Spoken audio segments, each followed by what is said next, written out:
काल साधारणतः 5 ते 6 वाजण्याच्या सुमारास आडोशी बोगद्याजवळ गॅस वाहतूक करणारा टँकर पलटी होतो आणि त्यानंतर दोन्ही महामार्गावरील वाहतूक अक्षरशः 24 तासापेक्षा जास्त काळ ठप्प होते। त्यानंतर आता वाहतूक पोलिसांना तो टँकर बाजूला नेण्यामध्ये यश आलं असून उर्से टोल नाक्यावरची वाहतूक आता हळूहळू पूर्वपदावर येताना आपल्याला पाहायला भेटते। 15-15 मिनिटाचा ब्लॉक घेऊन अशा प्रकारे आता वाहतूक ही सुरळीत करण्याचा प्रयत्न वाहतूक पोलिसांच्या वतीने करण्यात येतोय। एकंदरीत जर का आपण पाहिलं तर गेल्या अनेक तासाच्या कालावधीनंतर अशा प्रकारे आता वाहतूक ही सुरळीत होताना आपल्याला पाहायला भेटते।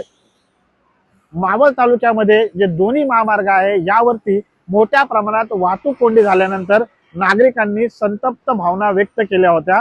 आयआरबी सारख्या कंपनीला जर का साधा टँकर पलटी झाल्यानंतर वाहतूक सुरळीत करण्यामध्ये 24 तासापेक्षा जास्त कालावधी लागत असेल तर त्यांना टोल वसूल करण्याचा अधिकार आहे का, असे देखील संतप्त प्रश्न आता नागरिकांनी उपस्थित केलेले आहेत।